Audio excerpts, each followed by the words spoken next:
लेकिन जहाँ पर आप जिस जनता का सेवा करते आ रहे हैं तो आप क्यों नहीं वहाँ से चुनाव लड़ते हैं? आप क्यों डरते हैं? आपको क्यों नहीं मेहनत करना है? आप मेहनत कीजिए। आप अगर अच्छे काम किए हैं तो आप जगह क्यों बदलते हैं? नेताओं से मैं ये पूछना चाहता हूँ कि राजन सिंह का चर्चा चल रहा था, अब चर्चा चलने लगा है औरंगाबाद सदर विधानसभा से गोपाल नारायण सिंह जो पूर्व राज्यसभा सांसद हैं। चेतन आनंद और तेजस्वी यादव में बनता नहीं है अभी के समय में, लड़ाई है। जी नमस्कार, मैं चितरंजन कुमार और आप देख रहे हैं सिटी न्यूज। देखिए, बिहार के राजनीतिक गलियारे से कई तरह की खबरें सामने निकल कर आ रही है और सभी खबरों पर हम दोनों की नजर है।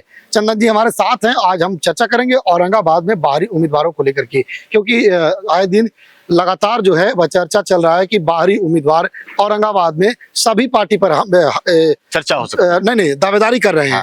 तो दावेदारी कर रहे हैं तो पार्टी के अंदर खाने में जो कार्यकर्ता है वह कितनी खुश हैं, कितने नाराज हैं, उस पर हम चर्चा करेंगे। चंदन जी, अभी आपने 2 दिन से देख रहे होंगे कि राजन सिंह का चर्चा चल रहा था, अब चर्चा चलने लगा है औरंगाबाद सदर विधानसभा से गोपाल नारायण सिंह जो पूर्व राज्यसभा सांसद हैं और शिक्षाविद हैं, उनके बेटे। देखिए चितरंजन, मैं आपको बताना चाहता हूं कि जिस तरह से नवीनगर का सीट हो या औरंगाबाद सदर का सीट हो, बिल्कुल, लेकिन कार्यकर्ताओं में तो नाराजगी है, इस बात को मानना पड़ेगा। इसमें रफीगंज भी शामिल है। इसमें रफीगंज भी शामिल है। आप देख सकते हैं कि औरंगाबाद सदर से सतीश सिंह लगातार जमीन पर मेहनत कर रहे थे, अनिल सिंह लगातार गांव-गांव जा रहे थे, बच्चों के साथ फुटबॉल खेल रहे थे, परवीन सिंह कर रहे थे, राजन सिंह भी अपनी लॉबी तैयार किए हुए थे, बिल्कुल पूरी तैयारी कर चुके थे, जैसा हम लोगों ने खबर भी चलाया। लेकिन एक खबर जो निकल कर आ रहा है, गोपाल नारायण सिंह के बेटे जो पूर्व के राज्यसभा सांसद है और त्रिविक्रम नारायण सिंह नाम चर्चा में काफी तेज है। लेकिन हमको जहां तक लगता है कि देखिए, चर्चा होता है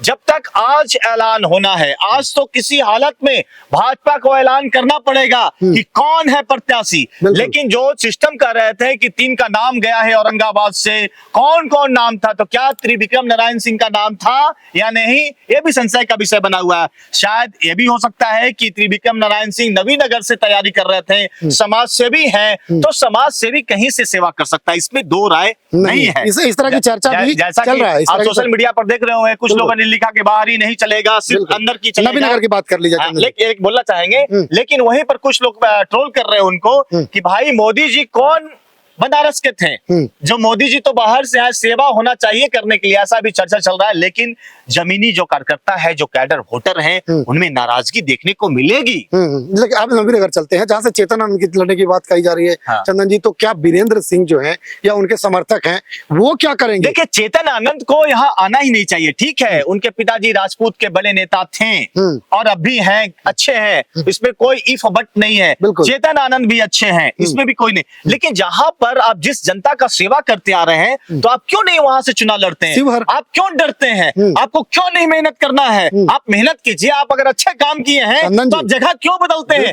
नेताओं से मैं ये पूछना चाहता हूँ। नवीनगर आने पर चर्चा यह भी है कि डब्लू सिंह से जो नाराज राजद कार्यकर्ता है, वह चेतन आनंद के आने के बाद जो है वह पूरी तरह से डब्लू सिंह के लिए इंटैक्ट हो जाएंगे। चेतन आनंद और तेजस्वी यादव में बनता नहीं है अभी के समय में, लड़ाई है। राजद को छोड़ करके फ्लोर टेस्ट में वो भाग गए थे। बिल्कुल, ऐसी नाराजगी जो है राजद चेतन आनंद नो डाउट बहुत अच्छे लीडर है, बट उनको सोचना चाहिए you are the good leader, but आपको मेहनत करना है। आप युवा है, नौजवान है, आपके पास बहुत समय है। ठीक है, हार जीत तो लगा रहता है चुनाव में। आप जनता के बीच में जाइए, जनता से मांगिए अगर गलत किए हैं। बिल्कुल, रफीगंज की बात कर लीजिए चंदन जी। बेलागंज से नेहालुद्दीन आते हैं और वो रफीगंज के विधायक हैं। वहां भी जो विरोध का स्वर है वह काफी, देखिए, नेहालुद्दीन साहब अच्छे व्यक्ति मान सकते हैं, लेकिन उनका विरोध का स्वर खुद मुस्लिम समुदाय में है। वहां से खुद आपने जिसका एक मुस्लिम उम्मीदवार का प्रत्याशी महफूज आलम का भी नाम है, तो युवा है, इन लोग को मौका मिलना चाहिए, इसमें कोई दो मत नहीं है। हम नहीं बोल रहे हैं, जनता नहीं बोल रही है। महफूज आलम के अलावा भी और कोई उम्मीदवार है और 2-3 उम्मीदवार हैं जो रेस में है।